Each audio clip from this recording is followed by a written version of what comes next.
Hello. So in this video I'm going to talk to you about The Adventures of Ali and the Axes of Evil, a divertimento for warlords by Marcus Youssef, Guillermo Verdecchai, and Caymar. So this is, and I'm reading this by the way, in Performing Back Post-Colonial Canadian Plays. So this is a really interesting satire of the War on Terror. It's set up almost like a vaudeville or variety show where the characters come out and they do some sort of direct comedy, they do some audience interaction, they do some various skits and sort of mini plays, and they try and sell commemorative product. But a lot of it is set up in the context of satirizing and attacking the rhetoric of the War on Terror, but also, interestingly enough, the sort of ideological work of what's called new ethnic family drama. So we'll talk about those things. So the play itself, there's a couple of really direct references to the War on Terror, where things are just super clear that that's what's going on here. And so we have two main characters, Ali Hakim and Ali Ababwa, who are Agrabah-ian stateless refugees. Yes, that is the Agrabah from Disney's Aladdin. So basically they are sort of stereotypical Middle Easterners, and this premiered in 2004, so this was very much sort of in the moment, where there were a lot of stereotypes of Middle Easterners, a lot of stereotypes of Arabs and of Muslims, and often conflating all of those things. But again, there's some very directly political components here, along with some less political ones. So at one point, for instance, they do a puppet show. And the stage directions say, with Tim, that's their assistant, they assume their positions at the puppet theater. The puppets are photocopied faces of President George W. Bush, Vice President Dick Cheney, Secretary of Defense Donald Rumsfeld, and Secretary of State Colin Powell on sticks against a background photo of the Oval Office. The puppet show is projected onto the screen by a live camera. So in this puppet show, they sort of pull out characteristics of people. W, which is the character name they give to George W. Bush, is a sort of bumbling idiot who tries on some level to be a sort of genial guy. Cheney and Rummy, which would be obviously Cheney and Rumsfeld, are these sort of sinister figures. Semicolon, who's Colin Powell, is an interesting figure because on the one hand he's very concerned about things like negative public image and the damage that's done to the reputation of the administration through torture and things like this. Whereas the other characters sort of treat it like frat party stunts and have this sort of carnivalesque fantasy of torturing people and having sex with prisoners and things like this. But I mean, it's this bizarre puppet show that's clearly sort of drawing back the curtain on the ideology of the regime. And throughout we have references to secret detention camps in Azerbaijan and elsewhere. We have references to violations of civil liberties. We have references to indiscriminate bombings in the Middle East, etc., etc. And one of the things that they do that's really interesting is they actually directly engage the audience in this.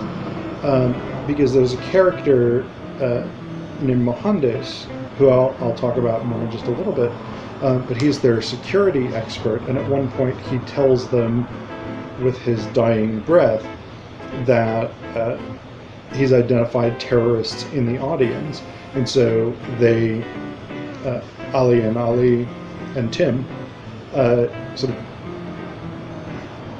get their jeeps, they get their helmets, they get their whatever kind of stuff, and they go out into the audience and basically start sort of searching people. And at one point, Ali Hakim says, "Wait, Ali Ababwa, is it right to violate liberties of audience by entering them in this way?" And Ali Ababwa says, "For sure. Ends justify means, my friend. One need only look at the benefits of war on terror for Afghanistan. 20 years ago there was dirty communist government in Kabul propped up by Soviet Union and dirty rapist heroin smuggling warlords running the rest of the country." And Ali Hakim says, "Now there is dirty capitalist government in Kabul propped up by Americans and dirty rapist heroin smuggling warlords still running the rest of the country." So again, we've got these very direct references to the war on terror and the destructiveness of what's gone on.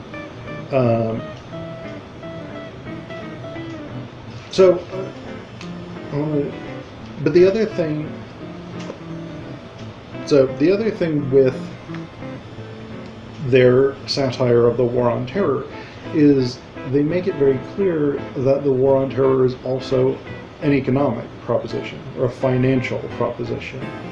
So one of the ways that they do this is by continually selling. They periodically have things like keychains, hats, Royal Doulton commemorative plates and things like this. And they actually say at one point, Ali Ababwa says, "We are, due to circumstances beyond our control, practicing neoliberals and will sell pretty much anything for a price."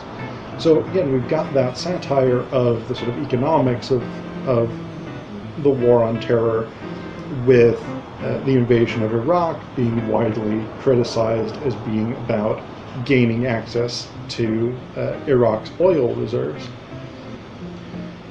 But there's also a major corporate element, because corporations, especially things like Halliburton and Lockheed Martin, but also other corporations as well, massively benefited financially from the wars in Iraq and Afghanistan. So again, Mohandes, who's their security expert, who appears on a video, at one point says, "These threat assessments are, of course, codenamed for maximum clarity. Based on the latest top secret information, the security threat is now bootcut." Ali Ababwa says, "Bootcut?" Mohandes says, "Yes. This level of the Mohandes Pioneer Threat Level Assessment System is now proudly brought to you by the Gap." And Ali Hakim asks, "The Gap?" Mohandes says, "The corporate relations advisor seemed most enthusiastic to nurture relations with someone of my accent." Ali Ababwa says, "But doesn't the Gap subcontract to filthy factories and lawless free trade zones?" And Mohandes says, "Don't be cheeky, Bangalore breath. We are facing a bootcut risk of terrorist attacks." So again, we've got a lot of threads being pulled together here. We've got the sort of direct satire of the war on terror itself. We've got the audience being directly engaged in this through the characters interacting with them. And we've got that corporate aspect of sponsorship, selling products, and things like this. And so all of these sort of critiques of neoliberalism and the neoconservative impulse behind the war on terror get pulled together in really interesting and effective ways. But the other thing that we see in the play that's really interesting is a satire of new ethnic family drama. And this is very much a satire of liberal middle-class Canadian ideology, this sort of notion of multicultural Canada. And so, I mean, at one point, in fact, Duncan, who's the Scottish-Canadian theater producer, says, you see, we had an agreement that he's talking to the audience here, he says, you see, we had an agreement that they would present a new ethnic family drama, hadn't we? After all, that's what you came to see, an ethnic family drama that offers you a window onto our nation's cultural diversity, yet resonates with universal themes. So this is the sort of idea of new ethnic family drama. You think of TV shows like Kim's Convenience or Little Mosque on the Prairie. The idea behind them is sort of to say we Canadians are tolerant of all different kinds of people as they fit themselves into the structure of Canadian life, but ultimately we are good, proper, multicultural 21st century Canadians. And so Ali, and Tim give us sort of 2.5 of these sort of mini family dramas, or 3.5 of these sort of mini family dramas, which primarily involve a dad who's come from another country, whether that's China or Russia or wherever it is, the son who is struggling between Chinese, Russian, whatever it is, identity and Canadian identity, then the son rejecting the father's background and embracing Canadianness, them sort of having a moment where they come together and embrace and everything's fine, and then the father accidentally killing the son. And the closing line of these mini ethnic dramas is "Damn you, Canadian dream," as the father stands over the dying son. So we've got, again, that sort of, and they're formulaic in the way that like 1950s after-school specials were formulaic. And that's the satire of them that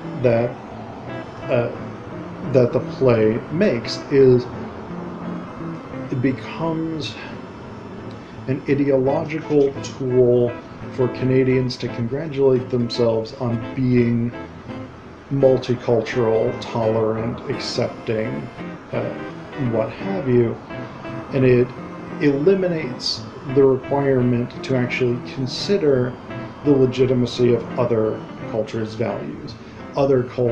People of other cultures can incorporate themselves into the fabric of Canada.